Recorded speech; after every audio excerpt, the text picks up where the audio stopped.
Hello बच्चों, स्वागत है आपका हमारे चैनल ज्ञान एंड विज्ञान पे। आज हम पढ़ेंगे बायोलॉजी की अगली क्लास है जो कि है उत्सर्जन तंत्र। ठीक है, मानव के जो भी उत्सर्जन तंत्र है उसके बारे में आज की हमारी क्लास रहेगी। इसके पहले वाली क्लास में हमने तमाम तरीके के जो भी तंत्र थे, जैसे हमारे पाचन तंत्र हो गया या श्वसन तंत्र हो गया, उसके अलावा रक्त परिसंचरण तंत्र को भी हमने पूरी तरीके से अच्छे से जितने भी क्लासेस बीती हैं उनमें हमने कवर कर लिया था। ठीक है, अगर आपने उस क्लास को नहीं किया है तो उसको भी प्लेलिस्ट में, आप चैनल के प्लेलिस्ट में जाके आप उस क्लास को भी अटेंड करके कर सकते हैं और उन क्लास के नोट्स भी उसके डिस्क्रिप्शन में आपको मिल जाएंगे। ठीक है, तो आज का हमारा सबसे बहुत ही इंपॉर्टेंट टॉपिक है मानव का उत्सर्जन तंत्र। ठीक है, तो उत्सर्जन तंत्र पढ़ने से पहले हम देख लेते हैं कि उत्सर्जन होता क्या है। ठीक है, उत्सर्जन का मतलब क्या होता है। हमारे शरीर में शरीर को क्या आवश्यकता पड़ी कि उत्सर्जन तंत्र को रखा गया है, कि उत्सर्जन तंत्र होता क्यों है, क्योंकि बहुत सारी चीजें होती हैं जिसको शरीर से निकालना पड़ेगा।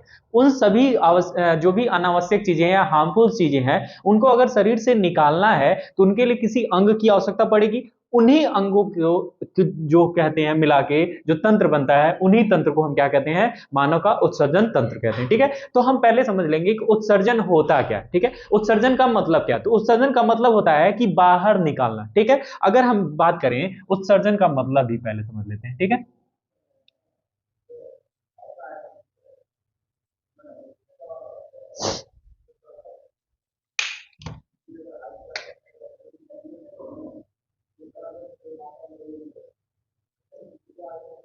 उत्सर्जन यानी एक्सप्रेशन। ठीक है, यानी किसी भी चीज को बाहर निकालने के लिए हमें उत्सर्जन आवश्यक है। ठीक है, अब वो कौन सी ऐसी चीजें हैं जिनको हमें बाहर निकालना है। ठीक है, तो देखिए हमारे शरीर में बहुत सारी सेल हैं, बहुत सारी मेनी नंबर ऑफ सेल्स हैं जिनका अलग अलग कुछ ना कुछ वर्क है। ठीक है, वर्क है, अब वो चाहे कैटाबोलिक प्रोसेस हो चाहे एनाबोलिक प्रोसेस, मतलब उपापचयी क्रिया हो या अपचयी क्रियाएं हो। ठीक है, तो जितनी भी उपापचयी क्रियाएं होती हैं तो अलग अलग सेल वो सारी क्रियाएं करती हैं। उन क्रियाओं के करने के बाद कहने का मतलब है सारी सेल कुछ ना कुछ रासायनिक क्रियाएं करती हैं, जैव रासायनिक क्रियाएं करेंगी, जिसकी वजह से कुछ उत्पाद बनता है यानी प्रोडक्ट्स बनेगा। उस प्रोडक्ट्स में कुछ ऐसे भी प्रोडक्ट होते हैं जो हमारे शरीर के लिए बहुत ही हार्मफुल होते हैं यानी हानिकारक होते हैं, और उनको हमारे शरीर से बाहर निकालना होता है। ठीक है, बाहर अगर नहीं निकालेंगे तो हमारे शरीर के लिए नुकसानदायक हो जाएंगे। ठीक है, हानिकारक हैं तो नुकसानदायक हो जाएंगे। ठीक है, इसी तरह इसी प्रक्रिया को हम क्या कहते हैं, उन्हीं हानिकारक पदार्थों को बाहर निकालने के प्रोसेस को, प्रक्रिया को, क्रिया को ही, जैविक क्रिया को हम क्या कहते हैं, उत्सर्जन कहते हैं। यानी सिंपल वे में समझिए कि जब भी कोई हमारी शरीर की सेल कोशिकाएं किसी उपापचयी क्रियाओं को करती हैं यानी जैविक रासायनिक अभिक्रियाओं को करती हैं, उसके वजह से कुछ उत्पाद बनते हैं। उन उत्पाद में कुछ हमारे लाभदायक उत्पाद होते हैं, कुछ हानिकारक उत्पाद होते हैं। तो उन हानिकारक उत्पादों को बाहर निकालने के प्रोसेस को, प्रक्रिया को ही हम क्या कहते हैं, उत्सर्जन कहते हैं। ठीक है, उत्सर्जन का मतलब होता है कि यानी हानिकारक पदार्थों को बाहर निकालना, हानिकारक पदार्थों को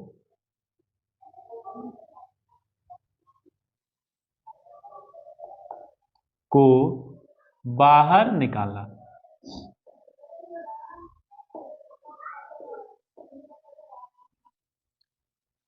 हानिकारक पदार्थों को क्या होता है कि बाहर निकालना होता है। ठीक है,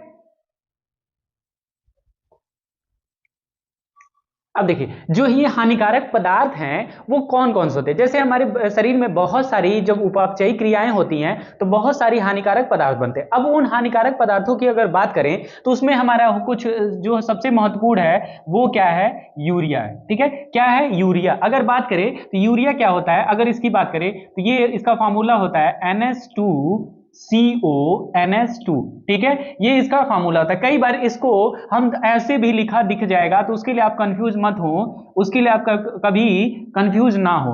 ठीक है, कई बार ऐसे भी लिखा दिख सकता है। ठीक है, तो ये हमारा पहला जो हानिकारक पदार्थ है वो यूरिया होता है। इसके अलावा हम देखेंगे पसीना। ठीक है, ये जो पसीना होता है ये भी एक तरह का हानिकारक पदार्थ है। और भी हानिकारक पदार्थ होते हैं, जैसे आपको डाइजेस्टिव सिस्टम में पढ़ाया गया था कि जो फूड हमारा डाइजेस्ट नहीं हो पाता है वो भी, उसको भी हमारे शरीर के थ्रू, शरीर से बाहर निकल जाता है। किसके थ्रू, तो हमने पढ़ा था कि बड़ी आंत में जाता है और बड़ी आंत से वो बाहर निकल जाता है एनस के थ्रू। ठीक है, तो ऐसे बहुत सारी हानिकारक पदार्थ हमारे शरीर के अंदर बनते हैं जिनको हमारे शरीर से क्या होता है, बाहर निकालना अति आवश्यक होता है। अगर ये हमारे शरीर के अंदर रहेंगे तो ये हमारे शरीर के लिए नुकसान होते हैं। ठीक है। तो इस तरह से हम देखेंगे कि ये सारे हमारे हमारे जो भी हानिकारक पदार्थ हैं उनको बाहर निकालना होता है। तो एक्सक्रीशन का मतलब ही है, उत्सर्जन का मतलब कि शरीर के जब भी कोई रासायनिक जैविक रासायनिक क्रियाएं होती हैं उसके फलस्वरूप कुछ उत्पाद बनते हैं। उस उत्पाद में हम देखते हैं कि कुछ बहुत सारे उपयोगी और कुछ अनुपयोगी हानिकारक पदार्थ बनते हैं। उन हानिकारक पदार्थों को हमारे शरीर से बाहर निकालना अति आवश्यक होता है। शरीर से उन हानिकारक पदार्थों को बाहर निकालना ही क्या कहलाता है? उत्सर्जन कहलाता है, एक्सक्रीशन कहलाता है। अब इस उत्सर्जन में कौन कौन से अंग इन्वॉल्व होते हैं उन सभी को भी हम पढ़ना है, ठीक है। तो अगर उन अंगों की बात करें तो सबसे जो महत्वपूर्ण अंग होता है उसमें हमारा वृक्क होता है, किडनी होता है, जिसको हिंदी नॉर्मल भाषा में हम गुर्दा भी कहते हैं, ठीक है। तो उसको अगले आगे हम इसके बाद पढ़ेंगे किडनी के बारे में, ठीक है। तो जल्दी से इसको नोट कर लीजिए, फिर हम मिटाते हैं।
अब हम देखते हैं कि जो भी उत्सर्जन में उन हानिकारक पदार्थों को जो बाहर करेगा वो अंग, वो होगा हमारा किडनी यानी वृक्क। अब ये वृक्क होता क्या है, तो आपको साइड में फिगर दिख रहा होगा कि वो वृक्क कैसा है। तो अगर हम बात करें कि वृक्क क्या है, किडनी क्या है, ये क्या काम करती है, हमारे शरीर के जो भी हानिकारक पदार्थ हैं उनको हम बाहर निकालने का काम है। एक तौर पे हम कह सकते हैं कि ये फिल्टरिंग ऑर्गन है, मतलब किसी भी हानिकारक पदार्थ को शरीर ब्लड से छानने का काम करती है, ठीक है। तो ये हमारा वृक्क है, जो कि अब देख रहे होंगे कि ये दो जोड़ी में पाए, मतलब एक जोड़ी में दो संख्या में पाया जा रहा होगा, ठीक है। अगर कोई पूछे कि हम कुछ किडनी के कुछ प्रॉपर्टी देख लेते हैं, ये किडनी को आप देखते रहिए और हम इसकी प्रॉपर्टी को भी पढ़ लेंगे। उसके बाद हम पढ़ेंगे जितने भी अंग हैं उन सभी को हम अंग पढ़ने के बाद हम देखेंगे कि जो भी यूरिन है, यूरिया है, वो कैसे फॉर्म होता है और वो हमारे शरीर से कैसे निकलता है, पूरी डीपली हम पढ़ेंगे। पहले हम एक एक पर्टिकुलर एक एक पार्ट्स को, अंगों को देख लेते हैं जो कि हमारे उत्सर्जन तंत्र में इंक्लूडेड हैं, शामिल हैं, ठीक है। तो अगर हम बात करें किडनी क्या होता है, वृक्क क्या होता है, तो ये हमारे शरीर में एक जोड़ी संख्या में पाए जाते हैं, ठीक है। अगर कोई पूछे कि इनका उत्पत्ति कैसे होता है, ठीक है, उत्पत्ति कैसे होती है, क्योंकि ये हमारे लिए बहुत ही आवश्यक अंग है, जैसे हार्ट है, लंग्स है, ठीक है, स्टमक है, उसी तरह किडनी भी बहुत ही इंपॉर्टेंट अंग है। अगर हम बात करें कि किडनी की ओरिजिन कैसे होती है, उत्पत्ति कैसे होती है, तो वो हम देख लेते हैं कि पहला जो अगर बात करें इसकी उत्पत्ति कहां पे होगी, ठीक है। अगर हम बात करें, जैसे हमने देखा था कि लंग्स हो चाहे हार्ट हो, हृदय, उनकी उत्पत्ति कहां हो रही थी, तो उनकी उत्पत्ति मेसोडर्म में हो रही थी। ठीक उसी तरह जब हमारा शरीर भ्रूण की अवस्था में होता है तो उसी टाइम पे कुछ महत्वपूर्ण अंग हमारे क्या हो जाते हैं, फॉर्मेट हो जाते हैं, मतलब बनना शुरू हो जाते हैं। तो उसी महत्वपूर्ण अंगों में किडनी का भी निर्माण जो होता है वो होता है मेसोडर्म में हो जाता है, ठीक है। मीजोडर्म अवस्था में क्या हो जाता है, हो जाता है। मीजोडर्म अवस्था का मतलब क्या है, हमने पढ़ा था कि तीन अवस्थाएं होती है, एक्टोडर्म, इंडोडर्म और मीजोडर्म। उन सभी अवस्थाओं में हमारा मीजोडर्म जो है उस अवस्थाओं में हमारा क्या हो जाता है, उत्पत्ति हो जाती है, ठीक है। तो अगर कोई पूछे कि मीजोडर्म उत्पत्ति में, मीजोडर्म अवस्था में होती है यानी किडनी की उत्पत्ति किस अवस्था में होती है भ्रूण के, तो भ्रूण के मीजोडर्म अवस्था में हो जाती है। और ये किसमें है, ये भ्रूण की बात हो रही है, ठीक है, ये भ्रूण की बात हो रही है, यानी इम्ब्रियो, भ्रूण में, ठीक है, यानी एम्ब्रियो में इसकी मेसोडर्म अवस्था में इसकी उत्पत्ति हो जाती है। ठीक है, अगर अब पूछा जाता है कि ये उत्पत्ति जब हो जाता है तो इसकी संख्या कितनी होती है, तो ये संख्या में कितने होते हैं, ये संख्या में दो ही होते हैं, इनकी जो संख्या होती है ये दो होते हैं। ठीक है, आप फिगर में देख रहे होंगे दो होगी, लेकिन इसमें दो ये क्या होती है, इनका आकार कैसा होता है, ये दो होते हैं लेकिन आप इसका आकार देख रहे होंगे तो आपने सेम का बीज देखा होगा, जस्ट लाइक आप वो भी देखें तो ऐसा ही सेम का बीज हम देखे होंगे कि ऐसा सेम का बीज होता है। ठीक है, तो इसी आकार में वो फिगर में आप देख रहे होंगे, इसी आकार में हमारी जो किडनी होती है वो दोनों ओर ऐसे ही ऐसे स्थित होती है। ठीक है, अब स्थित होने का मतलब क्या है, लेकिन एक चीज आप ध्यान से ऑब्जर्व कर रहे होंगे कि ये दोनों संख्या में दो होती हैं, सेम के बीज की तरह, सेम के बीज की तरह होती है। ठीक है, सेम के बीज की तरह, ठीक है, होती है, सेम के बीज की तरह होंगी, लेकिन इनका जो कलर होता है वो भूरे कलर का होता है, डार्क ब्राउन। ठीक है, बहुत ज्यादा गाढ़ा भूरा होता है, भूरे कलर की इनका जो कलर होगा, आप देख रहे हैं फिगर में भी कि इनका जो कलर होगा वो भूरा कलर होगा। ये दो होंगे, एक जोड़ी में पाए जाएंगी, सेम के आकार की बीज की तरह होंगी और इनका जो रंग होगा वो भूरा कलर होगा, यानी डार्क ब्राउन कलर में होगा, गाढ़ा भूरे कलर में है, और ये हमारा वो सेम की आकार के बीज है। अब बात करते हैं कि इनका जो वो है, क्या नाम है, इनका जो आकार है कि कितना बड़ा होगा। ठीक है, ये हम देख रहे हैं भूरे कलर की, भूरा रंग इसमें हम यहां साइड में लिख देते हैं। अब बात करते हैं इनका जो आकार होगा ये कितना बड़ा होगा और कैसा होगा। ठीक है, तो हम बात करते हैं आकार, इनका साइज, शेप तो हमने देख लिया, अब साइज कैसा होगा देख लेते हैं। ठीक है, तो साइज अगर बात करें, तो साइज अगर बात करते हैं तो इसको दूसरे पेन से लिखते हैं।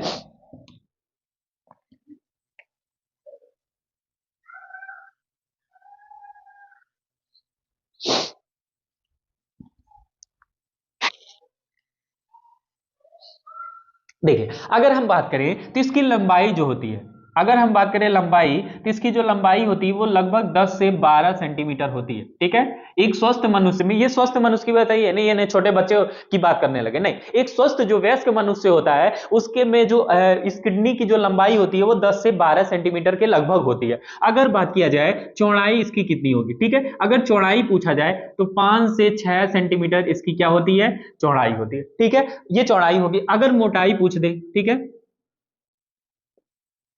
ठीक है, अगर मोटाई कोई पूछे ये कितना मतलब ठीक होता है, मोटा होता है, तो ये लगभग 2 से 3 सेंटीमीटर के बीच का होता है। कई कई बुक में ये सारे जो वैल्यूज हैं वो हमारे इंच में दिए जाएंगे। ठीक है, तो उसमें कोई कंफ्यूज होने की बात नहीं है, आपको आसानी से ये चीजें समझ आ जाएगी। ठीक है, ये तो इसकी लंबाई चौड़ाई मोटाई हो गई। ठीक है, अगर इसका वजन गलती से कोई पूछ दे तो इसका वजन भी आप बता सकते हैं। एक स्वस्थ मनुष्य में जो वजन होता है वो लगभग वो 130 से 170 ग्राम के अप्रोक्स होता है। ठीक है, 130 से 130 से 170 ग्राम के बीच में इनका जो वजन होगा वो होगा। इसकी लंबाई इतनी 10 से 12 सेंटीमीटर होती है, चौड़ाई जो होगी वो 5 से 6 सेंटीमीटर होती है, और जो थिकनेस मोटाई होती है वो लगभग 2 से 3 सेंटीमीटर के बीच होती है। अगर हम बात करें मतलब इतना बड़ा एक जो स्केल होता है हम लोग का, इतना बड़ा हमारे शरीर में पाया जाए। अब इसकी स्थिति देख लेते हैं, ये स्थिति कहां पर होती है, तो इसको फटाक से नोट कर लीजिए, फिर हम उसकी स्थिति देखते हैं कि कहां ये स्थित होती है। ठीक है, तो जल्दी से नोट करिए। अब बात करते हैं कि इसकी स्थिति क्या है। स्थिति मतलब ये कहां पे हमारे शरीर में स्थित होता है। तो देखिए, किडनी जो हमारी स्थित होती है वो रीढ़ की हड्डी के दोनों तरफ एब्डोमिनल कैविटी में स्थित होती है। एब्डोमिनल कैविटी का मतलब हो गया कि उदर गुहा में ये स्थित होती है, और जो हमारी बैकबोन होती है उसके दोनों तरफ स्थित होगी। बैकबोन का मतलब ये जो बीच वाली रीढ़ की हड्डी है उसके बीच वाली रीढ़ की हड्डी के दोनों तरफ स्थित होगी। जैसा आपने फिगर में आप देख रहे होंगे अभी कि रीढ़ की हड्डी के दोनों तरफ एक वो हमारी जो किडनी है वो स्थित होगी। लेकिन अगर बात किया जाए कि जो एब्डोमिनल कैविटी होती है उसके किस जगह स्थित होगी, कि ऐसा नहीं कह देंगे कि ये पीछे एकदम स्थित होगी या जस्ट ऊपर होगी, नहीं, एब्डोमिनल कैविटी के हम कह सकते हैं कि ये रेट्रो पेट्रोनियम जो कैविटी होती है उसकी जगह स्थित होती है। कहने का मतलब है कि जो एब्डोमिनल कैविटी उदर गुहा में एक जगह है जो कि फ्री स्पेस होता है, जिसको रेट्रो पेरिटोनियम एक तौर पर प्लेस कह सकते हैं, उसमें इसकी स्थिति होगी। और आप फिगर में पूरी अच्छी तरीके से देख रहे होंगे कि उसकी स्थिति कहां दिख रही है। ठीक है, तो अगर हम बात करें स्थिति की बात करें तो यह उदर गुहा में उदर गुहा के रेट्रो पेरोटोनियम,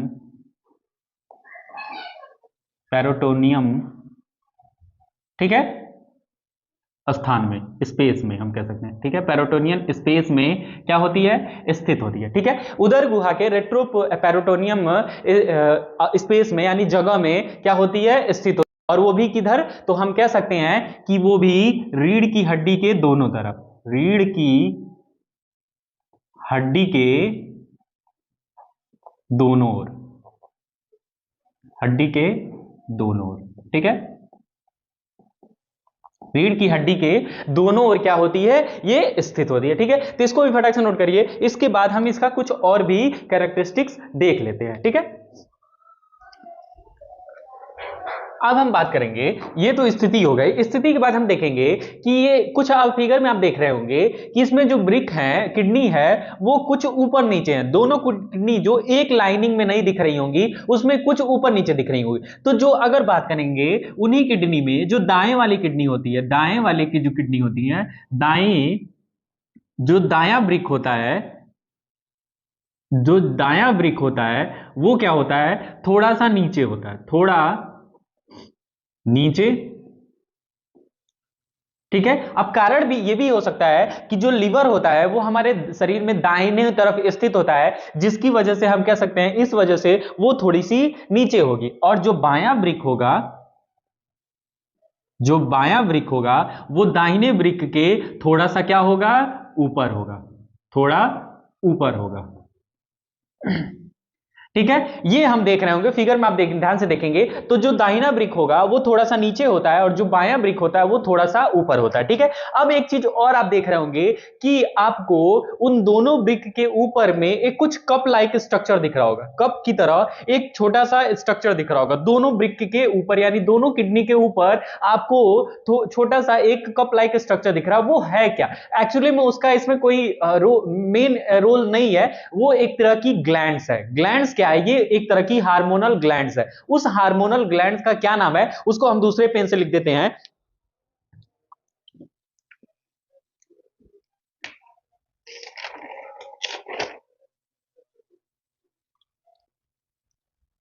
ठीक है। अगर हम उस ग्रंथ की बात करें तो वो जो ग्रंथि है उसको हम कहते हैं अधिवृक्क ग्रंथि, अधिवृक्क ग्रंथि, अधिवृक्क ग्रंथि, उसको हम क्या कहते हैं, अधिवृक्क ग्रंथि, या इसी को हम कहते हैं दूसरे नाम से एड्रीनल ग्लैंड, ठीक है, एड्रीनल ग्लैंड। तो यह एक तरह की हार्मोनल ग्लैंड्स है। इसका हम जब भी हम अगले चैप्टर में जब वो पढ़ेंगे, जो भी ग्लैंड्स हैं उन सभी के बारे में भी हमें पढ़ना है, तो वो हम सेकेंड चैप्टर में बहुत अच्छे तरीके से इस अधिवृक्क ग्रंथि को हम पढ़ेंगे। तो बस इतना जान लीजिए, उस वृक्क के ऊपर दो कप लाइक स्ट्रक्चर दिख रहा होगा पीले कलर में, हल्के पीले कलर में, वही हमारा क्या है, एक तरह की, वो कोई मेन इसमें इंपॉर्टेंट नहीं है उसका, वो एक तरह की हार्मोनल ग्लैंड है, ग्रंथि है, जिसका नाम अधिवृक्क ग्रंथि या एड्रिनल ग्लैंड है, ठीक है। अब आप आगे चलेंगे तो अब वृक्क की कुछ आंतरिक संरचनाएं भी अब आपको फिगर में दिख रहा होगा। इसमें कुछ मेन पार्ट्स होंगे, वो क्या क्या होंगे उनको भी हम देख लेते हैं, इनको हम मिटाते हैं। उसके बाद कुछ इंटरनल स्ट्रक्चर देख लेंगे हम वृक्क का कि क्या क्या होता है, ठीक है। तो इसको हम मिटा दें।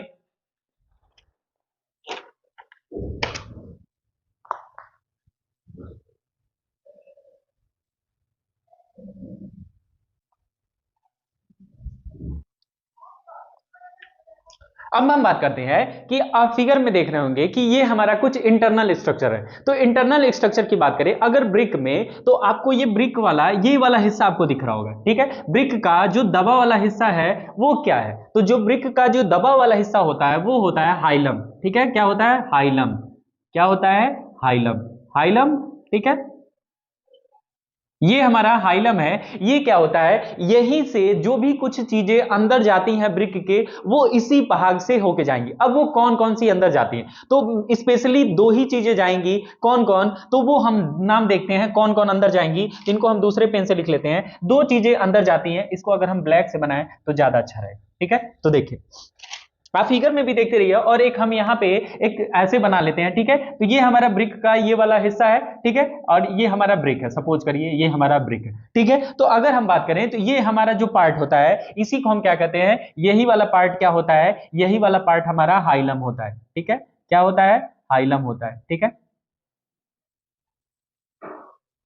ठीक है। यही हमारा पार्ट क्या होता है, हाइलम होता है। हाइलम से ही तमाम चीजें जो भी अंदर जाएंगी ब्रिक के वो जाती हैं। अगर हम बात करें क्या क्या जाएंगी, तो आप देख रहे होंगे फिगर में, दो फिगर में आप दिख रहा होगा कि दो चीजें इंटर कर रही होंगी। वो दो चीजें कौन कौन है, तो हम इनको अलग पेन से बनाएं तो ये दो चीजें आपको दिख रहा होगा, ठीक है। दो चीजें आपको दिख रहा होगा, एक ऐसे रेड कलर में दिख रही होगी और एक हमारी क्या दिख रही होगी, ब्लू कलर्स में दिख रही होगी, ठीक है। एक हमारी जो ब्लू कलर्स में दिख रही होगी, ठीक है। तो यही जो ब्लू और रेड वाला जो कॉम्बिनेशन है वो हमारी क्या है, ये हमारी एक रीनल आर्टरीज है और एक रीनल वीन्स है। कहने का मतलब है जो रेड वाली है वो क्या है हमारी, वो है हमारा रीनल धमनी, जिसको हम वृक्क धमनी भी बोलते हैं, रीनल धमनी या रीनल आर्टरीज। और जो दूसरी है उसको हम ब्लू से लिखते हैं, वो हमारी है रीनल सिरा, ठीक है, रीनल वीन्स, ठीक है। रीनल सिरा और रीनल वीन्स यही दोनों जाके क्या होती हैं, इंटर करती हैं हमारी ब्रिक में। आपको फिगर में अच्छे से क्लियर से दिख रहा होगा, उस फिगर को आप देखते रहिए। बस ये मैं ऐसे रफ डायग्राम समझाने के लिए बना रहा हूं, ठीक है। अब ये जो दो भाग है हीलियम से यही दोनों इंटरकनेक्टेड होती हैं। अब क्या होगा कि रीनल धमनी होती है, हम जानते हैं कि इसमें ऑक्सीजनेटेड ब्लड होता है, लेकिन उस ऑक्सीजनेटेड ब्लड के साथ में हमारा यूरिया भी इंक्लूड होता है। क्योंकि जब हमने एक्सक्रीशन पढ़ा, उत्सर्जन पढ़ा, तो हमने पढ़ा कि लीवर क्या करता है, जो ज्यादा टॉक्सिक, हाईली टॉक्सिक जो अमोनिया है उसको किस में कन्वर्ट कर देता है, यूरिया में कन्वर्ट कर देता है। लेकिन यूरिया भी हमारा टॉक्सिक, कम टॉक्सिक है, लेकिन टॉक्सिक है तो वो हमारे शरीर में ज्यादा देर तक रह नहीं सकता है, इसीलिए वो ब्लड के साथ मिक्स होके कहां पे पहुंचेगा, हमारा ब्रिक यानी किडनी के पहुंचेगा। तो वो जो ब्लड लाती है वो कौन लाती है, रीनल धमनी लाती है, ठीक है। यानी रीनल धमनी में केवल ऑक्सीजनेटेड ब्लड नहीं, उसके साथ में हमारा क्या रहेगा, सम पार्ट्स ऑफ यूरिया रहेगा, यूरिया भी उसमें घुला रहेगा, ठीक है। अब यूरिया जब घुला रहेगा तो ये ब्रिक के अंदर जाएगा। अब ब्रिक क्या है, एक तरह का किडनी क्या है, एक तरह का छानने का एक अंग है। अब ये क्या करेगा, बहुत सारे उसके अंग पाए जाएंगे, वो हम उसको अभी पढ़ेंगे, तो आगे पढ़ेंगे, ठीक है। बस इतना जानिए कि ब्रिक क्या करता है, उसमें बहुत सारे छोटे छोटे पार्ट्स होते हैं जो उनको क्या करते हैं, छान के यूरिया को अलग कर देते हैं और यूरिया को वापस किसी दूसरे अंग के थ्रू दूसरे अंग में पहुंचा दिया जाता है और वो हमारे शरीर से बाहर निकल जाता है, ठीक है। तो बस सिंपल ये मैं बताना था कि जो हाइलम होता है, जो दबा वाला कॉनकेव वाला हिस्सा जो होता है, वही हमारा दबा वाला हिस्सा रीनल धमनी और रीनल सिरा उसी से क्या करती हैं, इंटर करती हैं, वो किडनी के तरफ इंटर कर जाती हैं, ठीक है। अब किडनी के बाद जब इंटर कर लेंगी, उसके बाद हम कुछ और पार्ट्स हम देखेंगे कि वो क्या क्या पार्ट्स होती हैं, ठीक है। तो उसको भी आप फिगर में देखते रहिए, इसको हम मिटा के उन पार्ट्स को हम लिखते हैं।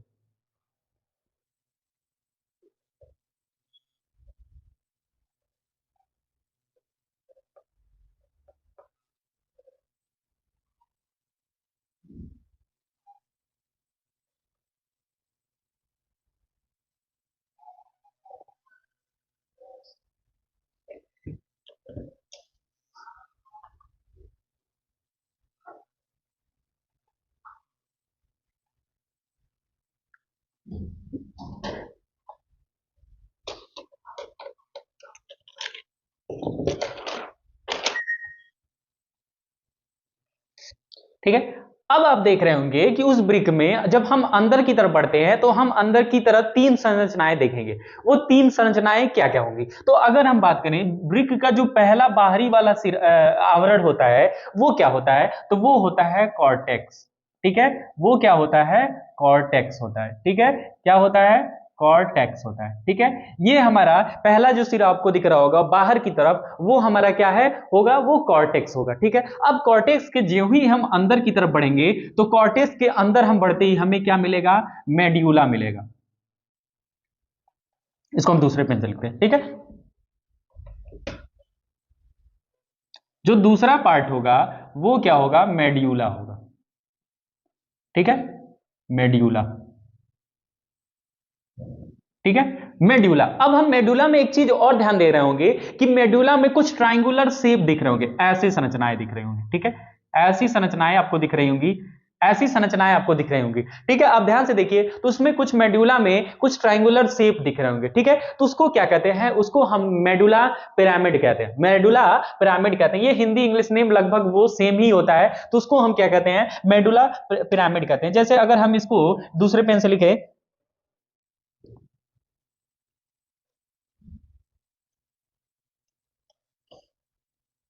ठीक है, तो उसको हम कहते हैं मेडुला पिरामिड। जो इसका इसका पार्ट है ना, तो वो है मेडुला पिरामिड, मेडुला पिरामिड,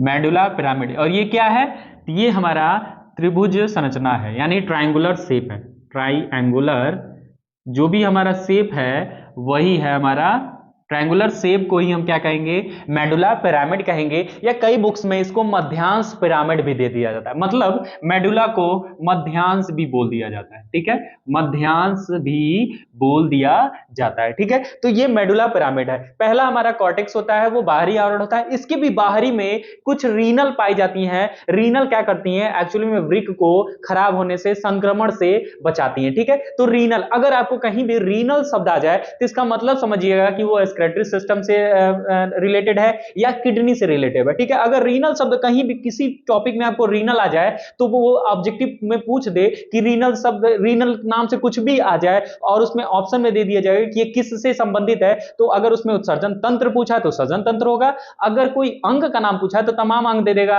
हृदय दे देगा, फेफड़ा दे देगा, वृक्क दे देगा, लीवर दे देगा, तो आप सीधे कह देंगे वृक्क यानी किडनी। ठीक है, तो आप इस तरह से ऑब्जेक्टिव क्वेश्चन को भी आसानी से कर सकते हैं। तो रीनल शब्द बस याद रखिए रहिएगा, एक्सक्रीटरी सिस्टम यानी उत्सर्जन तंत्र, या किडनी या वृक्क से संबंधित है। कई जगह वृक्क को गुर्दा भी कहा जाता है। ठीक है, तो ये याद रखे रहिएगा। ठीक है, तो ये हमारा मेडुला हो गया। अब जो तीसरा पार्ट होता है उसको हम देखते हैं क्या होता है। जो दूसरा पार्ट होता है, वो तीसरा जो पार्ट होता है वो होता है पेल्विस। क्या होता है, पेल्विस। ठीक है, पेल्विस।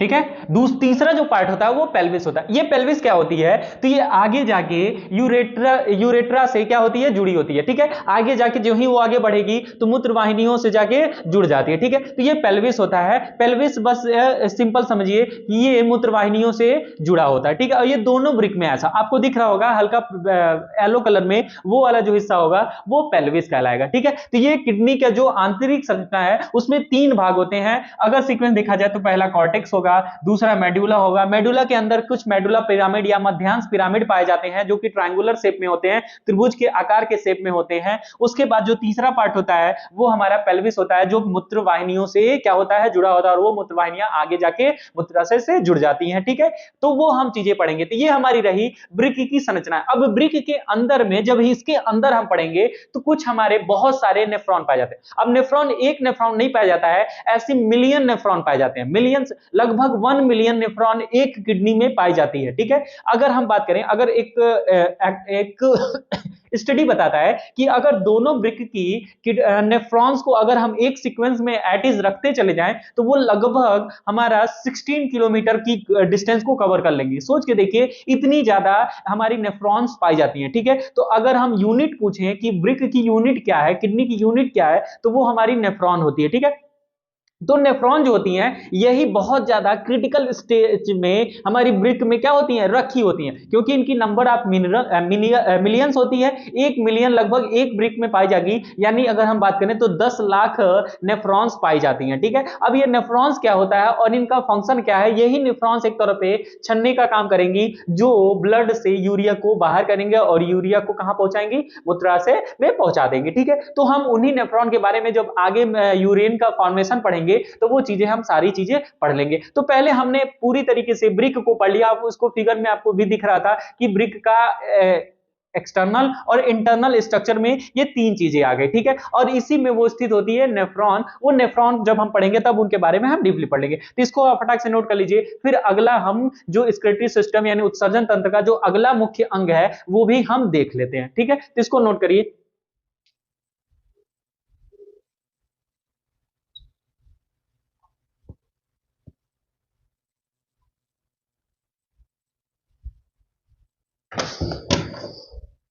अब जो अगला अंग होता है वो होता है मूत्र वाहिनी।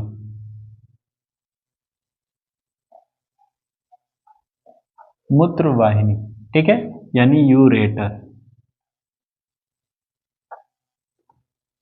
मूत्रवाहिनी।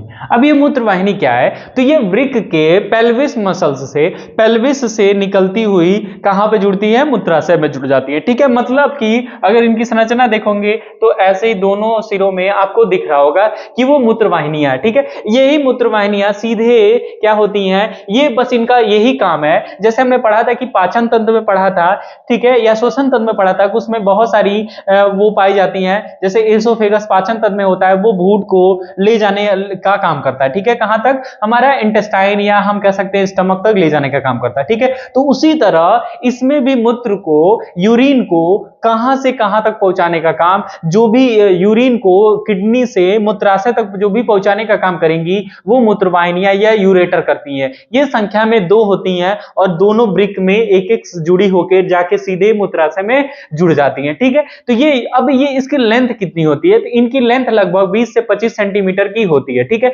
अगर इनकी लेंथ की बात की जाएगी तो जो इनकी लेंथ होती है 20 से 25 सेंटीमीटर की होती है और ये जाके डायरेक्टली कहां जुड़ती हैं? मूत्राशय से जुड़ जाती हैं, ठीक है। मूत्राशय से जुड़ जाती हैं और एक तरह की ये क्या है? मीडियम है। मीडियम का मतलब होता है ये यूरिन को पास आउट कराने का है, मतलब किडनी से मूत्राशय तक पहुंचाने का मार्ग जो है वो क्या होती है? मूत्रवाहिनियां या यूरेटर होती है, ठीक है। तो ये भी एक बहुत अंग में इंपॉर्टेंट है क्योंकि एक मीडियम है जो कि हमारे किडनी से यूरिन को कहां पहुंचाएगा? मूत्राशय में पहुंचाएगा। अब जो अगला पार्ट है वो हम देख लेते हैं क्या है। तो अगला ही पार्ट है वो है हमारा क्या? मूत्राशय, ठीक है।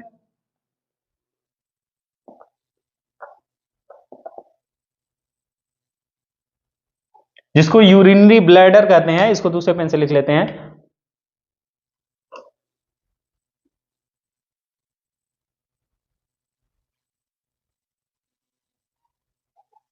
यूरिनरी ब्लैडर, ठीक है, यूरिनरी ब्लैडर। अब ये यूरिनरी ब्लैडर क्या है? ठीक है, तो आपको नीचे सबसे दिख रहा होगा एक ऐसे स्ट्रक्चर दिख रहा होगा, ठीक है, ऐसे स्ट्रक्चर दिख रहा होगा, यही हमारा क्या है? यूरिनरी ब्लैडर है, ठीक है। इसी में क्या होता है? वो मूत्र इकट्ठा हो जाता है, यूरिन इकट्ठा होके यहां तब तक रहता है जब तक कि ये उस पूरा भर ना जाए। अब उसके बाद जब भर जाता है तो वो कैसे निकलता है वो चीजें हम पढ़ लेंगे, ठीक है। तो ये मूत्राशय है, इसको देखते हैं।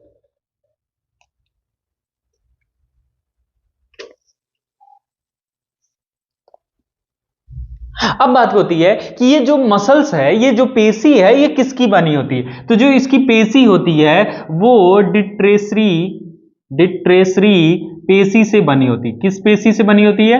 डिट्रेसरी पेशी से बनी होती है, ठीक है। डिट्रेसी पेशी से बनी होती है। ये क्या होती है? इसमें जब भी ये यूरिनरी से, जब भी यहां से मूत्र जब भी आएगा, ये यूरिनरी हमारी है, यूरेटर है मान लीजिए, तो ये यूरेटर से, मूत्रवाहिनी से जो भी यूरिन आएगा वो पे क्या होगा? यहाँ पे इकट्ठा होगा। अब यहाँ पे इकट्ठा होने के बाद ये तब तक इकट्ठा रहेगा जब तक ये फुल ना हो जाए। अब ये फिल जब होगा तो हमें कैसे पता चलेगा कि इसको कब शरीर से बाहर निकालना? तो इसका सारा काम क्या करता है? माइंड करता है, कि माइंड ये कंट्रोल करता है इनको कि हाँ कब आपको उससे यूरिन को बाहर निकालना है और कब तक इसको रिस्टोर करके रखना है, ठीक है। तो ये एक तरह के रिस्टोर है, स्टोरेज है हम कह सकते हैं किसका? यूरिन का। तो पूछा जा सकता है स्टोरेज ऑफ यूरिन कौन है? तो हम कह सकते हैं यूरिनरी ब्लैडर या मूत्राशय। मूत्राशय पूछा जा सकता है कि मूत्राशय किस पेशी का बना होता है? तो ये हमारे डिट्रेसी पेशी से बनी होती है, ठीक है। ये एक थैली नुमा संरचना होती है जो कि क्या करती है? यूरिन का स्टोरेज करती है, संरक्षण करती है, ठीक है, उसको उसमें रखती है। अब उसके बाद जब माइंड, जब ये फुल हो जाएगी तो माइंड कब कहेगा? माइंड ही आदेश देगा, ऑर्डर देगा कि आप इसको बाहर शरीर से निकाल दीजिए, ठीक है। तो ये हमारा यूरिनरी ब्लैडर हो गया। अब ये जो भी यूरिन होगा वो निकलेगा किससे? तो वो निकलेगा, चौथा पार्ट जो हमारा होता है, जो फोर्थ पार्ट होता है वो होता है मूत्र मार्ग, यानी मूत्र मार्ग, यानी क्या है? यूरेट्रा, यूरेथ्रा, यूरेथ्रा, ठीक है। यूरेथ्रा क्या है, अब देखिए यूरेथ्रा कहाँ पे है, तो यही जो पार्ट दिख रहा है यही हमारा क्या है, मूत्र मार्ग है, यानी यूरेथ्रा है। अब इसी से यूरेथ्रा से यूरिन जो होगा वो हमारे शरीर से बाहर निकल जाएगा। ठीक है, तो हमने देख लिया कि इस उत्सर्जन तंत्र में कितने इंपॉर्टेंट अंग हैं। वृक्क है यानी किडनी, जिसको गुर्दा भी कहते हैं, ये हमारे शरीर में 2 जोड़ी में पाया जाता है। ये स्थित कहाँ होता है, तो जो हमारी रीढ़ की हड्डी होती है उसके दोनों तरफ रेट्रोपेरिटोनियम जो स्पेस होता है, यानी उदर गुहा में जो स्पेस होती है उसी स्पेस को हम क्या कहते हैं, रेट्रोपेरिटोनियम स्पेस कहते हैं। उसमें दोनों तरफ क्या होता है, स्थित होता है। ठीक है, अब ये स्थित होता है, इसकी तमाम हमने बाहरी संरचना भी देख लिया। जो कर्व सरफेस होता है अंदर की तरफ दबा होता है उसको हिलियम कहते हैं या हाइलम भी कहते हैं। उसी हाइलम से 2 चीजें इंटर करती हैं, वो दोनों चीजें क्या हैं, तो एक हमारा रीनल धमनी है और एक हमारी रीनल सिरा है या रीनल विंस या रीनल आर्टरीज कहते हैं। रीनल आर्टरीज में हम जानते हैं कि ऑक्सीजनेटेड ब्लड होता है, वो ऑक्सीजनेटेड ब्लड में हमारा यूरिया भी कंटेन किया होता है। वो यूरिया हमारा इसी हाइलम के थ्रू हमारे किडनी के अंदर इंटर करेगा। अब उसी किडनी के अंदर जब भी हम इंटर करते हैं तो किडनी का जो इंटरनल स्ट्रक्चर होता है 3 पार्ट से मिलकर बना होता है। पहला होता है कॉर्टेक्स। कॉर्टेक्स क्या होता है, बाहरी आवरण होता है।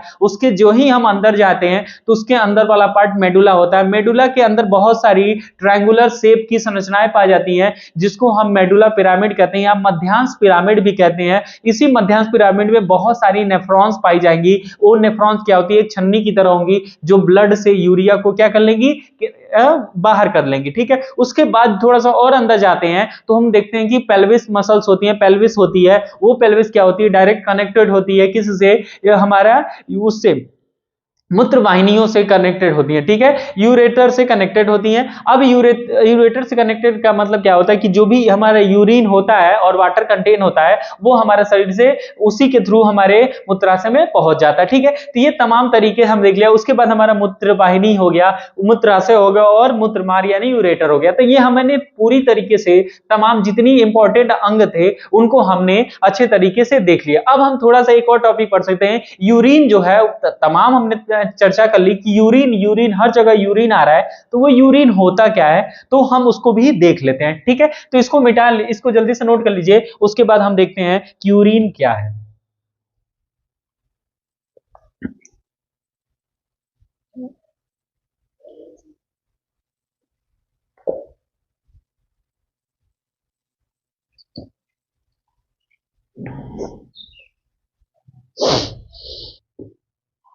अब हम पढ़ेंगे कि मूत्र का निर्माण। ठीक है, मूत्र का निर्माण, ठीक है, यानी फॉर्मेशन ऑफ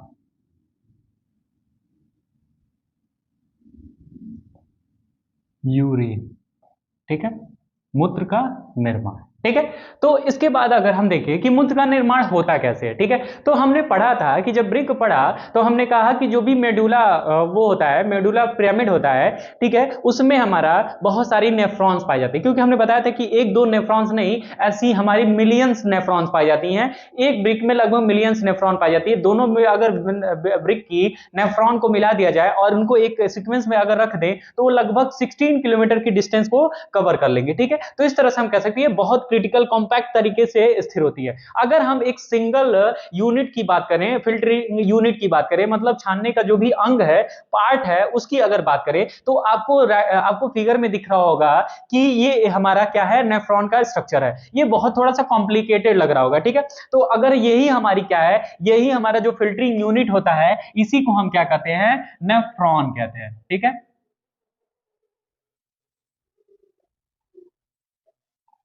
क्या कहते हैं, नेफ्रॉन कहते हैं।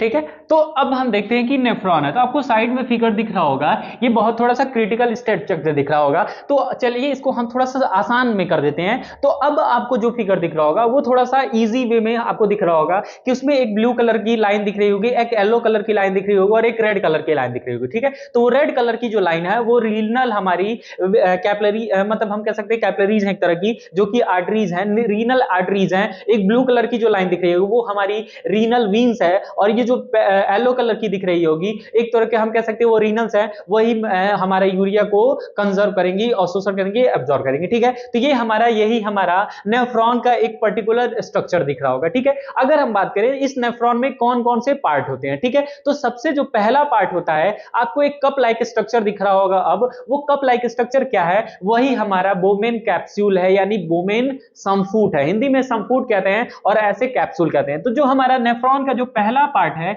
यह एक तरह का हमारा, इनकी अगर संख्या हमने बता दिया कि कितनी मिलियंस होती हैं, एक वर्ग में 1 मिलियन इनकी संख्या होगी। ठीक है, तो वो चीजें हमने समझ लिया। अब हम बात करते हैं इनके जो पार्ट है नेफ्रॉन के, हमारा पहला होता है क्या, बोमेन समफूट, बोमेन समफूट यानी बोमेन कैप्सूल,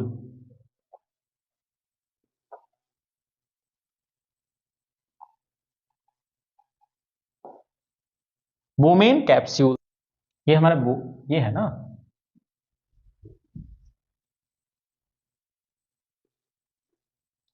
वोमेन कैप्सूल्स। ठीक है, तो वोमेन कैप्सूल्स है, ये हमारा वोमेन कैप्सूल्स है। ये हमारा एक कप लाइक स्ट्रक्चर आपको दिख रहा होगा इस टाइप पे, वो जो कप लाइक स्ट्रक्चर होता है वही हमारे क्या कहलाता है, वोमेन कैप्सूल्स है, वोमेन समफ्यूट है। इसी में आपको आगे जब देखेंगे तो आप दिख रहा होगा कि बहुत सारी जो भी रीनल आर्टरीज है वो बहुत सारी ब्रांचेज में डिवाइडेड हो गई है। ठीक है, ब्रांचेज का डिवाइडेड का मतलब होता है कि आप फिगर में भी देख रही है, ऐसे ही कप लाइक स्ट्रक्चर होगा, इसमें अगर रीनल आर्टरीज आई है तो इसको हम रेड से दिखा दें, जो रीनल आर्टरीज आई है वो ऐसे तमाम ऐसी संरचनाएं में वो क्या हो गई होगी, डिवाइड हो गई है, ऐसे तमाम संरचनाओं में वो क्या हो गई है, डिवाइड हो गई है। ठीक है, उसके बाद आप देखेंगे कि यही आगे की संरचना ये वापस ऐसे मिलके आपस में मिल गई होंगी। ठीक है, ऐसे मिलके वापस निकल रही होगी। ठीक है, आपस में निकल रही होगी और ऐसे ऐसे निकल रही होगी। ठीक है, तो ये हमारी संरचना होती है, यही जो कप लाइक स्ट्रक्चर होता है यही हमारा बोमेन कैप्सूल होता है, बोमेन समफ्रूट होता है। ठीक है, तो इसके जब अगला वाला हिस्सा देखेंगे तो अगला वाला पार्ट क्या होगा। ठीक है, तो अगले वाले पार्ट की बात करते हैं, इसको दूसरे पेन से। ठीक है, तो अगला जो बात करते हैं, जो अगला पार्ट होता है वो हमारा ग्लोमेरुलस होता है। ठीक है,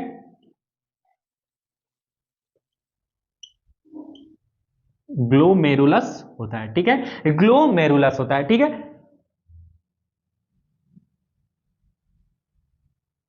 ठीक है, ग्लोमेरुलस होता है। तो वही ग्लोमेरुलस जो कप लाइक स्ट्रक्चर में ऐसी तमाम ब्रांचेज हैं, ठीक है, और ऐसी तमाम ब्रांचेज आपस में जुड़ी हुई हैं, आपको फिगर में भी दिख रहा होगा अभी, तो वो हमारा क्या है, वही हमारा ग्लोमेरुलस है। ठीक है, ग्लोमेरुलस है, वही हमारा इसी तरह से होती है। ठीक है, इसके बाद जब हम अगला पार्ट पढ़ेंगे तो जो अगला पार्ट होगा इसको नोट कर लीजिए, फिर अगला पार्ट थोड़ा बड़ा है तो वो इधर नीचे नहीं हटेगा, उसको हम ऊपर लिखेंगे। तो जल्दी से फटाक से इन दो नाम को लिख लीजिए और फिगर के साथ आपने समझ लिया होगा। उसके बाद हम सभी वो फंक्शन भी पढ़ेंगे, पहले हम पार्ट्स को देख ले रहे हैं कि कौन कौन से कहां पार्ट स्थित है। ठीक है, अब इसके बाद देखते हैं कि इसकी तीसरी संरचना क्या होगी इस नेफ्रॉन में। ठीक है, तो जो कि तीसरी संरचना है, अब जब हम अगला पार्ट देखते हैं तो जो कि तीसरी जो पार्ट है वो क्या है, पीसीटी।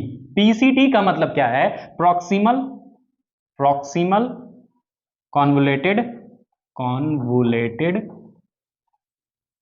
ट्यूब्यूल्स।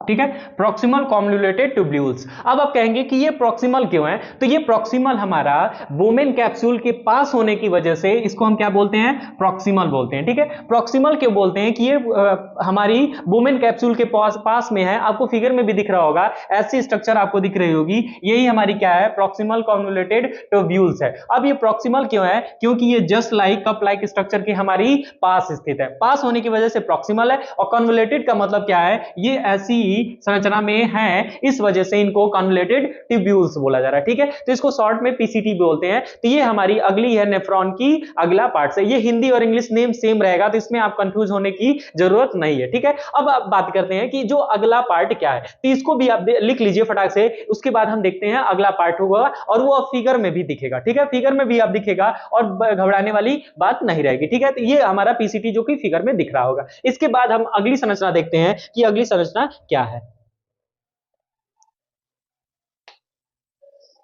अब हम देखते हैं जो चौथी संरचना आगे आएगी वो होगी डीसीटी। अब कहेंगे डीसीटी क्या है, तो ये भी एक शॉर्ट नेम है, इसको हम कहते हैं डिस्टल डिस्टल कॉन्वोलेटेड ट्यूब्यूल्स।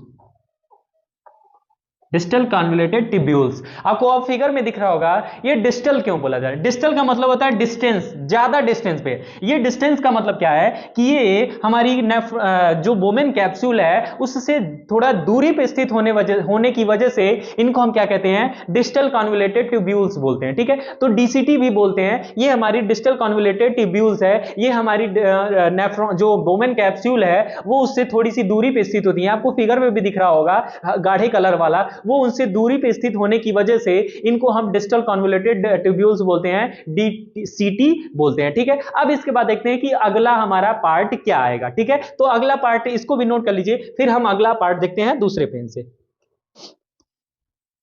अब हम जब अगला पार्ट पढ़ेंगे तो जो फिफ्थ वाला पार्ट होगा वो हमारा क्या होगा, फिफ्थ वाला पार्ट होगा Henley loop, Henley loops, Henley loops.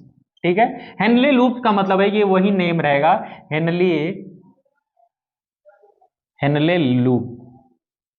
ठीक है, हेनले लूप। ठीक है, हेनले लूप क्या है, तो आप देखेंगे ये पीसीटी और डीसीटी को जोड़ रहा होगा। अब जो आपको फिगर में दिख रहा होगा कि इधर पीसीटी है और इधर की तरफ डीसीटी है, उन डीसीटी और पीसीटी के रूप में आपको यू लाइक स्ट्रक्चर ऐसे दिख रहा होगा। ठीक है, तो वही हमारा क्या है, हेनले लूप है। और इसको दिया किसने था, ठीक है, तो उसको दिया था एक साइंटिस्ट थे, उसको हम नाम उनका लिखते हैं,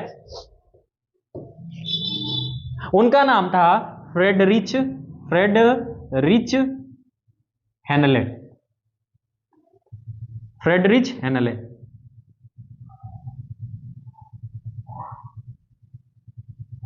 इसको भी दूसरे पेन से लिखते हैं,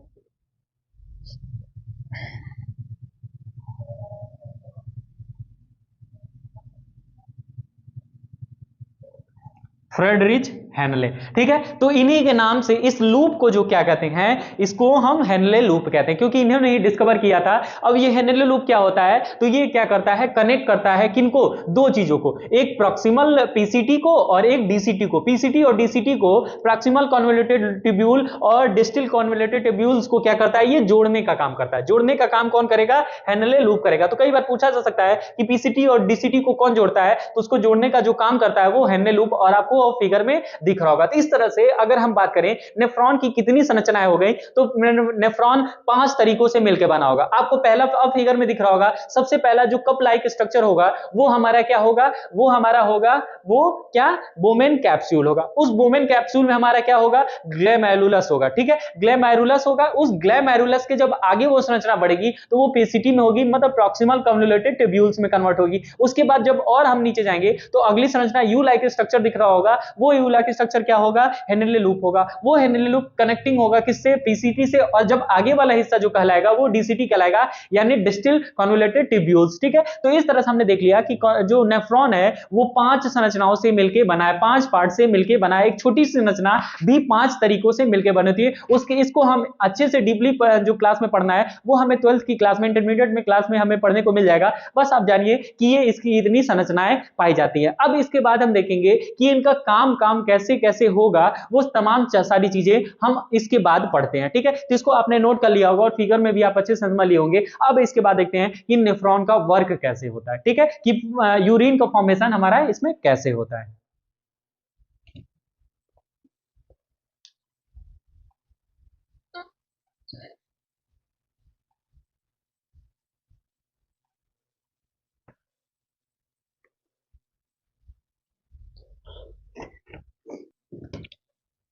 अब बात करते हैं कि जो मूत्र का निर्माण होता है, यूरिन का फॉर्मेशन होता है, वो कैसे कैसे होता है। ठीक है, तो अब हम देखें कि ये मूत्र का जो यूरिन का निर्माण होता है वो दो दो कैटेगरी में होता है। वो दो कैटेगरी क्या क्या है वो हम उसको अलग अलग पढ़ेंगे। तो पहला जो चरण होता है, पहला जो फर्स्ट स्टेप होता है, उसको हम क्या कहते हैं, तो उसको कहते हैं परानिस्यंदन। क्या कहते हैं, थोड़ा सा हिंदी बड़ा अजीब लगता है, परानिस्यंदन, परानिस्यंदन।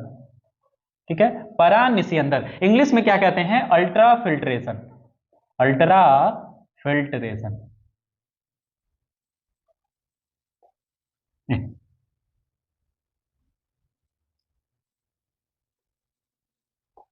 अल्ट्रा फिल्ट्रेशन यानी परानिस्यंदन। ठीक है, तो परानिस्यंदन स्टेप में होता है, पहला स्टेप जो होता है वो परानिस्यंदन होता है। तो हमने जब भी हमने नेफ्रॉन को पढ़ा था तो नेफ्रॉन को हमने सब पढ़ लिया था कि अलग अलग पार्ट्स हमने सारे पढ़ लिए थे। ठीक है, तो वही नेफ्रॉन में जो ब्लड जो कप लाइक स्ट्रक्चर होता है जिसको हम बोमेन कैप्सूल कहते हैं, उसी बोमेन कैप्सूल में आप अभी देख रहे होंगे फिगर में, तो उसमें बहुत सारी आर्टरीज आती हैं। ठीक है, जिसमें पहली जो जो जो इंटर करती है, जो आर्टरीज इंटर करेगी उसको एफरेंट आर्टरीज कहेंगे,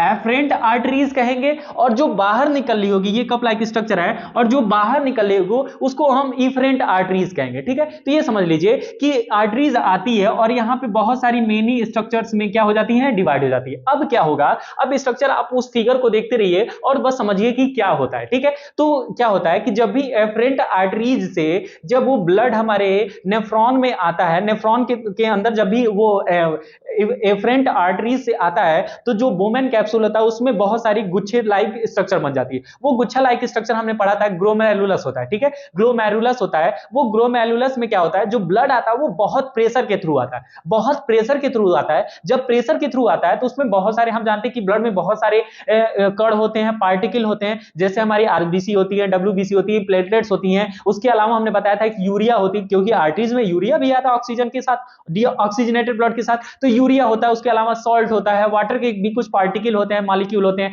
कुछ क्या बहुत ज्यादा होते हैं। ठीक है, तो जब ये सभी चीजें एफरेंट आर्टरी से आती हैं तो बोमेन कैप्सूल में इंटर करती हैं, और बोमेन कैप्सूल में ग्लोमेरुलस में ये डिवाइड हो जाती है। अब सोच के देखिए, अब एक बड़ी सिरा आ रही है, इतना बड़ा पाइप आ रहा है, समझिए। ठीक है, इतना बड़ा पाइप आ रहा है और अचानक ये बहुत पतली पतली पाइप में डिवाइड हो जाए, तो आप सोच के देखिए, यहां बहुत बहुत से पतले जब पाइप रहेंगे तो क्या होगा, यहां पे इस पाइप्स में जो पतली पतली सिराएं होंगी उसमें इसके कंपैरिजन में ब्लड का जो प्रेशर होगा वो ज्यादा होगा, हाई प्रेशर के थ्रू ब्लड इसमें फ्लो कर रहा होगा, जिसके वजह से क्या होगा, उसमें जो छोटे पार्टिकल होते हैं, अब वो कौन कौन से छोटे पार्टिकल होते हैं, छोटे पार्टिकल का मतलब होता है जो छोटे अणु होते हैं, जैसे हमारा जल के जो अणु हो गए, यूरिया के हो गए, या ग्लूकोज के हो गए। ठीक है, ये ग्लूकोज के हो गए, जल के हो गए, यूरिया के हो गए, ये सभी बहुत छोटे पार्टिकल होते हैं। किसके कंपैरिजन में, हमारी जो ब्लड में जितने कॉर्प्यूस्कल्स होते हैं, कणिकाएं होती हैं, आरबीसी, डब्ल्यूबीसी या प्लेटलेट्स, उनके कंपैरिजन में ये थोड़े क्या होते हैं, बहुत छोटे होते हैं। छोटे होने की वजह से क्या होता है कि उसमें एक कुछ जगह होती है, प्लेस होती है, इस जो भी ग्लोमेरुलस होता है, ग्लोमेरुलस होता है, उसमें छोटी छोटी पोर्स होती हैं। पोर्स होने की वजह से जब ब्लड इसमें जब जाता है तो बहुत प्रेशर के साथ बहता है, और जब प्रेशर के साथ बहेगा, जिसकी वजह से जो छोटे पार्टिकल हैं वो बोमेन कैप्सूल में आ जाते हैं, क्या होते हैं, छन के बोमेन कैप्सूल में गिर जाएंगे। समझिए, इसको ऐसे समझिए कि जब भी आप चाय छन्नी से चाय को छानते हैं तो देखते हैं जो बड़े पार्टिकल होते हैं वो छन्नी पे रुक जाता है, मतलब जो चाय पत्ती होता है वो छन्नी पे रुक जाता है, और जो छोटे पार्टिकल होते हैं, मतलब कहने का मतलब वाटर और जो ग्लूकोज, जो चीनी हमने डाला होता है वो घुल गई होती है, वो नीचे चली आती है और कप में इकट्ठा हो जाती है। ठीक उसी तरह ये भी होता है कि जितने भी ब्लड होता है, इस ब्लड में हमारा जल, यूरिया, ग्लूकोज, आरबीसी, डब्ल्यूबीसी सभी चीजें होती हैं, ये इसके थ्रू हमारी एफरेंट आर्टरियोल या आर्टरीज के थ्रू हमारी बोमेन कैप्सूल में इंटर करती है, और जो ही बोमेन कैप्सूल में इंटर होती हैं तो ये तमाम मेनी फाइन स्ट्रक्चर ब्रांचेज में डिवाइड हो जाती है, जिसको हम ग्लोमेरुलस कहते हैं। ठीक है, तो उसमें डिवाइड होती है, जिसकी वजह से इनका जो ब्लड प्रेशर यहां पे था वो इसमें बहुत ज्यादा बढ़ जाता है, जिसकी वजह से वो क्या हो जाती हैं, जो छोटे पार्टिकल होते हैं वो बोमेन कैप्सूल में छन के बाहर आ जाते हैं, और जो बड़े वाले पार्टिकल होते हैं, जितने कॉर्प्यूस्कल्स होते हैं, वो इफरेंट आर्टियोल से या आर्टरी से बाहर निकल जाते हैं। ठीक है, तो इस तरह में हम देखेंगे जो पहला स्टेज होता है वो परानिस्यंदन होता है, अल्ट्रा फिल्ट्रेशन होता है। ठीक है, तो इसमें हमारा अल्ट्रा फिल्ट्रेशन में हमारा जल, यूरिया और ग्लूकोज के पार्टिकल क्या हो जाएंगे, छन जाएंगे, यही आगे जाके हमारा यूरिन का निर्माण करेंगे। ठीक है, तो वो हम पढ़ेंगे, लेकिन अगर इस दशा में देखा जाए तो जो ये नेफ्रॉन होते हैं वो एक मिनट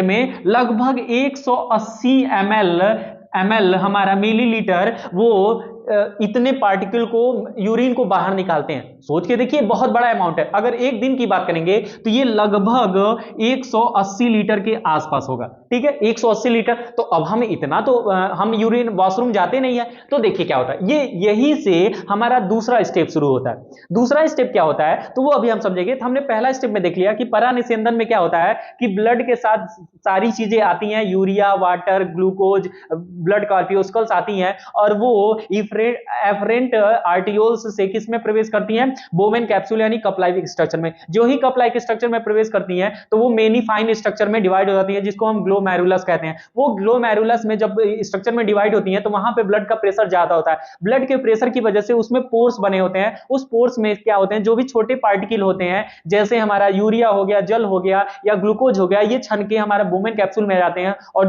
जो हमारा ब्लड होता है वो हमारा इफरेंट आर्टियोल्स से या आर्टरीज से हमारा बाहर निकल जाता है। इस दशा में हम देखेंगे कि हर मिनट 180 मिलीलीटर लगभग हमारा यूरिन का फॉर्मेशन होता है, या ये सभी पार्टिकल बनते हैं, और एक दिन की बात करें तो 180 लीटर हो जाते हैं। ठीक है, तो इतना तो वॉशरूम हम जाते नहीं है, तो इस तरह से हम देखेंगे कि ये फॉर्मेशन हो जाता है। ठीक है,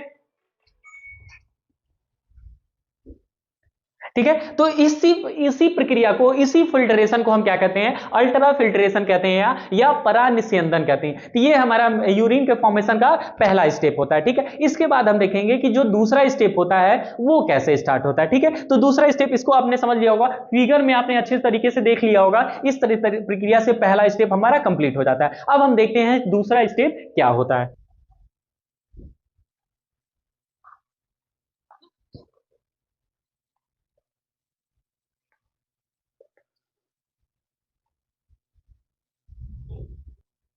अब हम दूसरा देखते हैं कि जो दूसरा होता है वो क्या होता है। ठीक है, तो ये पुनः चयनित पुनः अवशोषण, चयनित पुनः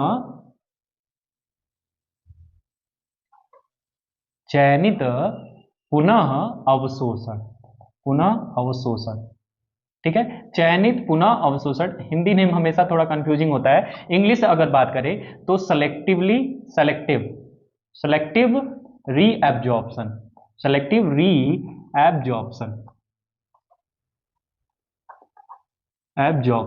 सेलेक्टिव रीएब्जॉर्प्शन। ठीक है, सेलेक्टिव रीएब्जॉर्प्शन यानी चयनित पुनः अवशोषण। ठीक है, चयनित पुनः अवशोषण। अब इसका क्या मतलब है। ठीक है, तो हमने पहले स्टेप में देखा था कि जितने भी स्मॉल पार्टिकल थे वो बोवेन कैप्सूल में छन के रह गए, और जब हमने एक रेशियो पढ़ा तो हमने देखा कि एक दिन में 180 लीटर हमारा जो यूरिन फॉर्मेशन में जो भी छोटे पार्टिकल थे वो इकट्ठा हुए। तो इतना तो हमने कभी, यूरिन तो हम वॉशरूम जाते नहीं है, तो वो क्या होता है, वही उसका दूसरा स्टेप स्टार्ट होता। और जब हमने स्टार्टिंग में नेफ्रॉन के स्ट्रक्चर पढ़ा था तो उसमें हमने क्या क्या पढ़ा था, उसमें हमने देखा था कि बोवेन कैप्सूल था यानी बोवेन संफूट था, ग्लोमेरुलस था, उसके बाद हमने पीसीटी पढ़ा था, फिर हेनले लूप पढ़ा था और डीसीटी पढ़ा था, और बाद में एक डक्ट पढ़ा था। ठीक है, तो उसमें हमने 5-6 चीजों को पढ़ लिया था। अब वही काम आएंगी इसमें। अब हम देखते हैं जब पहला स्टेप में जो भी हमारी चीजें फिल्ट्रेट हो गई हैं उनको हम फिल्ट्रेट कहते हैं। तो जो भी हमारी फिल्टर हो गई है उस फिल्ट्रेट में कुछ हार्मफुल चीजें भी हैं और कुछ यूजफुल चीजें भी हैं। हार्मफुल चीजों में बात कहा जाए, अगर हानिकारक पदार्थ में बात किया जाए, जो हानिकारक हैं वो कौन कौन है। अगर हानिकारक में बात किया जाए तो हमारा यूरिया है। ठीक है, लेकिन उसके साथ में कुछ उपयोगी भी पदार्थ हैं। उपयोगी जो पदार्थ हैं वो कौन कौन है, तो कुछ हमारे जल हैं। ठीक है, उसके अलावा हमारा आयंस है, कुछ आयंस हैं। आयंस में कौन कौन हो सकते हैं, जैसे सोडियम प्लस हो या कैल्शियम प्लस हो, ये तमाम तरह के आयन है। उसके अलावा अगर बात किया जाएगा तो हमारा जल हो गया, आयन हो गया। उसके अलावा अगर हम बात करें तो कुछ ग्लूकोज के पार्टिकल, मतलब कुछ क्या, ग्लूकोज भी, ये जो हमारा है वो ग्लूकोज भी इसमें उपयोगी पार्टिकल है। अब ऐसा तो नहीं कि ये सभी चीजें छोटे पार्टिकल थे तो ये हमारे बोवेन कैप्सूल में आ चुके थे, लेकिन अब इनमें से हमें उपयोगी चीजों को क्या करना है, रोके रहना है। ऐसा नहीं कि उसको भी यूरिन के साथ बाहर निकाल देंगे, फिर हमारे शरीर को वो चीजें मिलेंगी नहीं ना। तो इस वजह से अब वही जो दूसरा हमारा प्रोसेस स्टार्ट होता है वो चयनित पुनः अवशोषण होता है, जिसको सिलेक्टिव रीअब्जॉर्प्शन कहते हैं। अब ये स्टार्ट कैसे होगा, तो जो ही ये सारी चीजें हमारी बोवेन कैप्सूल से अवशोषण के बाद हमारी कहां पहुंचेंगी, पीसीटी में पहुंचेंगी। पीसीटी का मतलब होता है प्रॉक्सिमल कन्वोल्यूटेड ट्यूब्यूल्स। तो वहां जब पहुंचती हैं तो इसमें क्या होती हैं, इसमें अब ये इसमें अवशोषण लगभग अगर बात किया जाए तो इसमें लगभग 70 to 80% हमारा अवशोषण हो जाता है। यानी जितने भी यूजफुल चीजें हैं उनमें से 70 से 80% चीजें हमारी इसी में एब्जॉर्ब हो जाती हैं। अब क्यों एब्जॉर्ब होती हैं, आप सोचेंगे कि ये कैप्सूल के पास है, नहीं। अगर आप इस टाइम देख रहे हो तो इस फिगर में देखेंगे जो इनकी एल्वोलाइज होती हैं ये बहुत फाइन स्ट्रक्चर पाई जाती है। फाइन स्ट्रक्चर का मतलब होता है जो पीसीटी की दीवारें होती हैं ऐसी ऐसी बहुत संरचनाएं, ऐसी संरचनाएं पाई जाती हैं। इस तरह से हम देखेंगे कि जो इनका सरफेस एरिया होता है वो बढ़ जाता है, जिसकी वजह से यहां पे मैक्सिमम एब्जॉर्प्शन जो भी यूजफुल पार्ट है वहां पे हो जाता है, ठीक है। तो पीसीटी में हमारा मैक्सिमम जो एब्जॉर्प्शन है इस चरण में, इस स्टेप में, वो हो जाएगा। अब इसके बाद वो जो अगला उपयोगी वाला पार्टिकल है उसमें यूरिया के साथ वो चीजें कहां पढ़ेंगी, तो वो हेनले ट्यूब्स में पढ़ेंगी। हेनले ट्यूब्स में दो हिस्से होंगे, अभी भी आप फिगर में देख रहे होंगे दो फिगर होगा। अगर इसको हम ऐसे समझे तो ये दो हिस्सा होगा। अगर हम इन हिस्सों को दोनों में डिवाइड कर दे तो इस हिस्से में जो ही वो चीजें हैं, जो भी हमारा फिल्ट्रेट है वो इसमें पहुंचेगा, तो इसमें से हमारा वाटर क्या हो जाएगा, वो भी अवशोषित हो जाएगा। वाटर क्या हो जाएगा, वो भी अवशोषित हो जाएगा, एब्जॉर्ब हो जाएगा। अब एब्जॉर्ब होने की वजह से इसको हम डिसेंडिंग कहते हैं और इसको असेंडिंग कहते हैं, ठीक है। तो इसमें से जब भी हेनले ट्यूब से ये जो फिल्ट्रेट है वो निकलता है तो उसके हाफ पार्ट में H2O हमारा क्या हो जाता है, निकल जाता है, अवशोषित हो जाता है, क्योंकि यूजफुल है ये निकल जाएगा। वापस जब ये फिल्ट्रेट ऊपर की तरफ चढ़ेगा तो इस ऊपर की तरफ चढ़ते टाइम इसमें से जो भी आयंस है, आयंस का मतलब जो सोडियम है, कैल्शियम है सॉरी, सोडियम और कैल्शियम, वो इससे अवशोषित हो जाता है। यानी हेनले ट्यूब से हेनले ट्यूब तक लगभग आते आते जितनी भी ये हमारी लगभग 98% हमारी चीजें वो क्या हो जाती है, इससे अलग हो जाती है, ठीक है।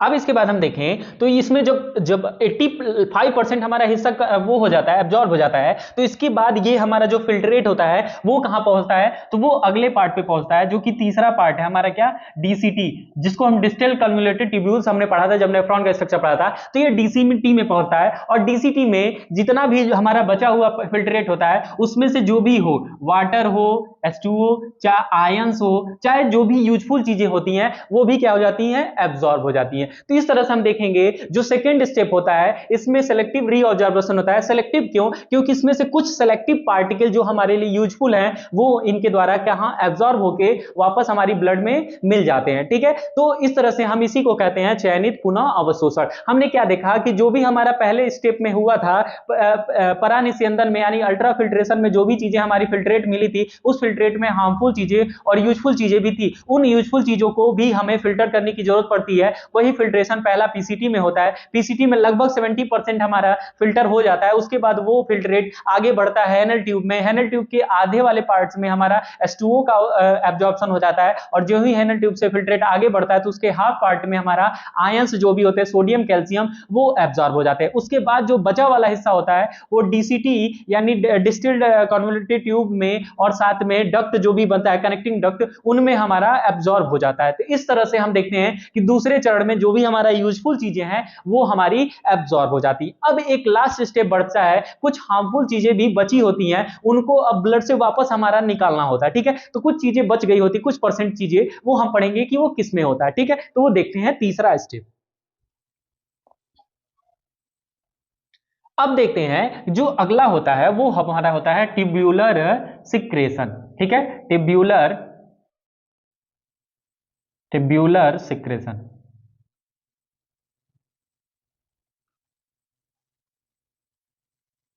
Tubular secretion. अब इस ट्यूब्यूलर सिक्रेशन में क्या होता है कि इसमें हम बात करेंगे, इसमें कुछ ऐसी चीजें थी जो हार्मफुल सब्सटेंस थे वो नेफ्रॉन में नहीं फिल्ट्रेट हो पाते, वो ब्लड में चले गए थे। तो इस स्टेप में जो भी हार्मफुल चीजें होती हैं वो वापस हमारा क्या होती हैं, डीसीटी और कनेक्टिंग डक्ट में मिल जाती हैं और मिलने के बाद जो लास्ट फाइनल स्टेज बचता है वो हमारा होता है यूरिन। और वो लगभग हमारे पूरे जो भी 180 लीटर या वो हम जो भी एक दिन में हमारा फिल्टर हुआ रहता है फिल्ट्रेट में, उसका 5% हिस्सा हमारा यूरिन फॉर्म हो जाता है, ठीक है। और वो यूरिन यूरिनरी से यानी मूत्र वाहिनियों से कहां पहुंचता है, यूरिनरी ब्लैडर में पहुंचता है, ठीक है। यूरिनरी ब्लैडर में पहुंचता है और वहां पे वो इकट्ठा होता है। अब होता है कि जब वो इकट्ठा हो जाता है तो अब हम उसे शरीर से निकालना होता है। तो माइंड हमें वो परमिशन देता है कि इसको कब हमें शरीर से सिक्रेट करना। अब वो शरीर से क्या होता है, यूरेट्रा से क्या हो जाता है, सिक्रेट हो जाता है, ठीक है। यानी मूत्र मार्ग से वो शरीर से बाहर निकल जाता है। तो इस तरह से हमने देख लिया कि नेफ्रॉन में कैसे यूरिन का फॉर्मेशन होता है। तो यूरिन का फॉर्मेशन हमारा 3 स्टेप में था। पहला हमारा था परानिस्यंदन, दूसरा हमारा था क्या, हमारा वो चयनित पुनः अवशोषण, और तीसरा था ट्यूब्यूलर सिक्रेशन। इन तीनों चरणों में हमारा यूरिन का फॉर्मेशन हो जाता है। मतलब कि ब्लड से फाइनली हमारे जितने अनुपयोगी हार्मफुल हानिकारक पदार्थ हैं, सब्सटेंस हैं, वो हमारा यूरिन के रूप में हमारे शरीर से बाहर निकल जाते हैं और जो भी भी यूजफुल प्रोडक्ट हैं वो वापस ब्लड में मिल जाते हैं। तो ये हमें आशा होगी कि आपको पूरी अच्छी तरीके से फिगर और इसके थ्रू आपको पूरी अच्छी तरीके से समझ आ गया होगा। ठीक है, तो अगर आपको ये अच्छी तरीके से समझ आ गया है तो इस वीडियो को जरूर लाइक करिएगा, सब्सक्राइब करिएगा और ज्यादा से ज्यादा बच्चों के पास शेयर करिएगा, ताकि वो भी बच्चे इस स्टैटिस्टिक्स सिस्टम को भी अच्छे से समझ के अपने एग्जाम में अच्छे से अच्छे नंबर को पा सकें। ठीक है, तो अब तक के लिए हंसते रहिए, मुस्कुराते रहिए और चैनल को देखते रहिए एंड सब्सक्राइब भी करते रहिए। मिलते हैं अगली क्लास में इसी तरह की कुछ नॉलेजफुल वीडियो के साथ, पूरे एक्सप्लेनेशन के साथ। जय हिंद, जय भारत।